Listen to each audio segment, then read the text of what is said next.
Di pagi hari, mentari terbit. Di ufuk timur, merah merekah. Orang bilang, AKL sulit, bersungguh-sungguh menjadi mudah.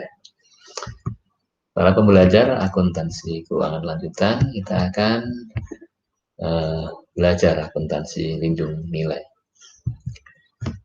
Pengertian lindung nilai merupakan suatu strategi untuk mengelola risiko di pasar modal yang digunakan oleh para investor untuk mitigasi maupun mengurangi risiko kerugian yang mungkin terjadi dari fluktuasi harga, surat-surat berharga, komoditas, aset, kewajiban, atau nilai tukar valuta asing.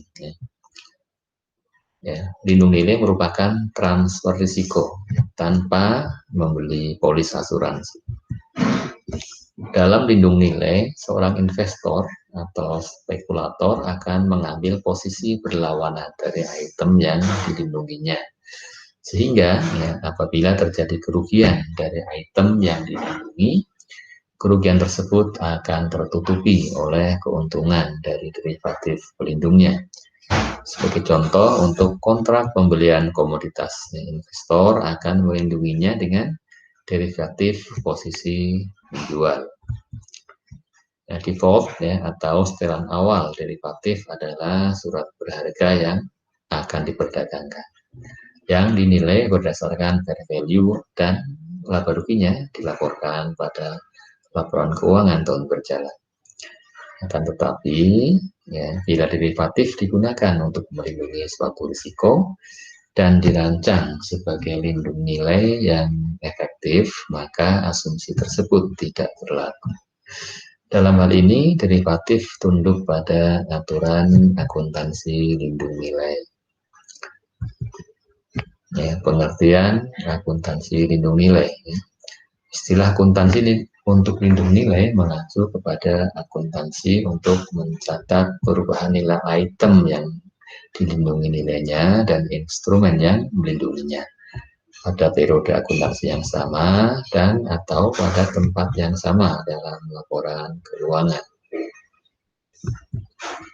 Kebutuhan atas aturan akuntansi lindung nilai timbul karena dalam perlakuan akuntansi konvensional ada beberapa situasi di mana income offsetting effect tidak akan terjadi karena gain atau loss atas instrumen lindung nilai diakui pada satu periode, sementara gain loss item yang dilindunginya dilaporkan pada periode yang lainnya. Atau gain ataupun loss atas instrumen lindung nilai diakui pada laporan laba rugi, sedangkan item yang dilindunginya dilaporkan di neraca. Nah, hal ini akan menyebabkan volatilitas dalam melaporkan laba. Sebagai contoh yang pertama, surat berharga yang dinilai berdasarkan fair value POCI atau dia adalah non-trading atau available for sale, dilindungi dengan suatu derivatif. Keduanya dinilai berdasarkan fair value pada akhir periode.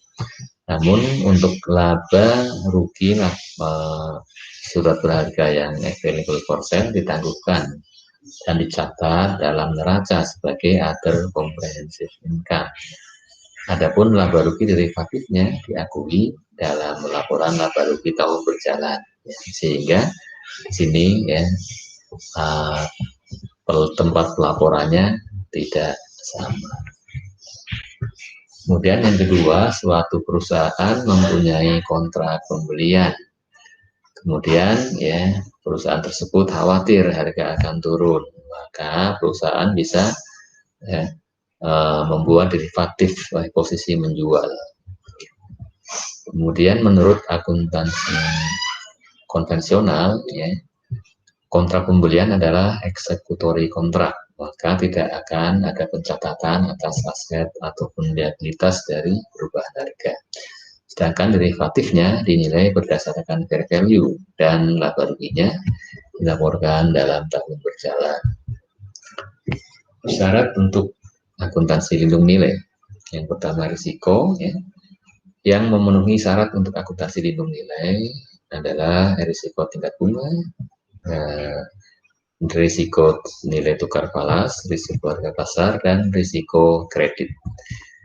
Dan untuk instrumen lindung nilai yang memenuhi syarat ya untuk akuntansi lindung nilai adalah derivatif yang dirancang untuk lindung nilai, derivatif yang melekat, atau aset dan liabilitas keuangan non derivatif yang didesain untuk melindungi risiko perubahan nilai kurs falas.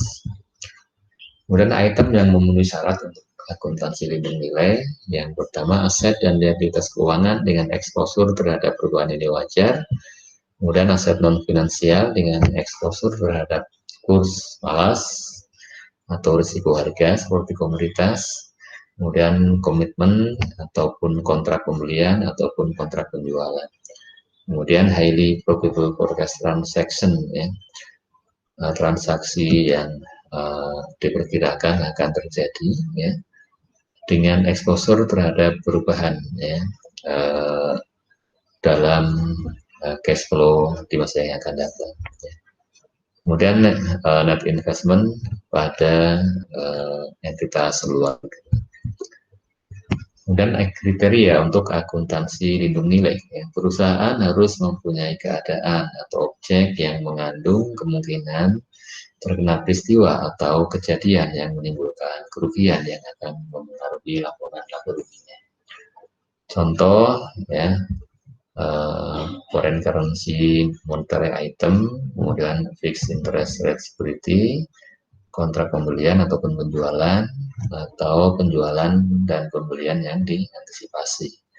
Kemudian kontrak derivatif yang dibuat dimaksudkan secara khusus untuk melindungi kemungkinan kerugian dari antara lainnya yang tertera di dalam derivatif. Kemudian lindung nilainya efektif dan juga efektivitasnya dapat diukur secara andal. Kemudian hubungan aktivitas lindung nilai harus didokumentasikan pada saat mengikat kontrak. Demikian, jika mengantuk minumlah kopi yang nikmat seduh sendiri. Tuhan inginkan mahir akuntansi, ikuti terus video kami.